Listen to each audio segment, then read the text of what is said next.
Best in a relationship ka ba? Naiisip mo rin ba minsan na umalis na dahil pagod ka na at suko ka na? O minsan naiisip mo ring pagsubok lang yan at hindi pakikipaghiwalay ang solusyon? Heto na, ang Laika Barista Moments natin na pinamagatang Magkaiba Man Tayo.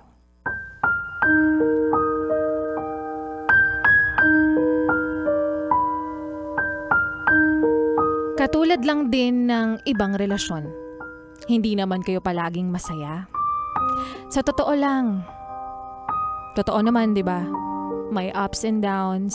Minsan, mas malala pa yung tampuhan, lalo na kung hindi nyo naman agad na pag-uusapan. Katulad lang din ng ibang relasyon, maraming differences. Magastos ka, matipid siya. Ang ideas nyo, iba-iba. Gusto mong kumain pero ayaw niya.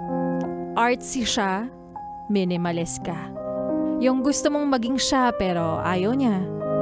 Yung gusto mong ganito siya pero hindi yun siya. Minsan pa kahit ano talagang pasensya, wala talaga. At feeling mo pointless yung point niya. Pero sa mga differences, you choose to respect and accept na yun talaga siya. At sinabi mo nung una pa lang na mahal mo siya. Kaya, fill the gap. Alamin mo yung mga bagay kung saan kayo pareho. Gawin nyo yung mga bagay na mag-e-enjoy kayo. Hindi yung magkakainisan lang kayo katulad lang din ng ibang relasyon.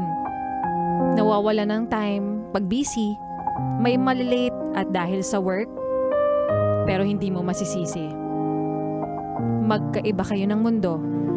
Pang-araw ka, pang-gabi naman siya. Yung pagising ka pa lang, patulog na siya. At sa trabaho magkalayuman kayo. Yung tipong south ka, tapos pa north siya. At impatient siya, pero ikaw mapagpasensya. Pero sa kabila ng pagiging busy, sabi nga nila, di ba? Time management lang naman yung kailangan. Yung tipong isang text lang na nasa bahay ka na o kumusta ka na, kumain ka na, malaking bagay na. At baka may problema na hindi mo lang alam. At bakit hindi pinag-uusapan? Dati nga, patawag-tawag ka pa. Bakit kapag nagjowa na o naging magjowa na, biglang nasiset aside yung isa? At katulad lang din ng ibang relasyon. Kung yung kakayahan at pag-handle mo sa hamon ng buhay may hangganan.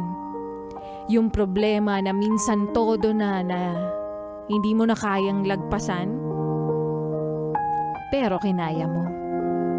Kinaya mo nang magkasama kayo dahil tinanggap mo na hindi ka naman nagmamahal lang para kiligin at sumaya.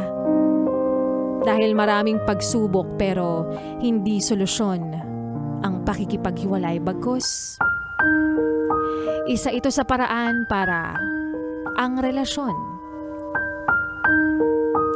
ay mas lalo pang mapatibay.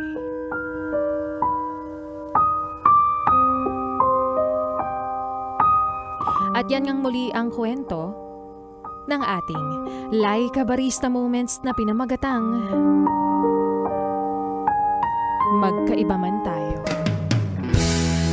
Walang tigil.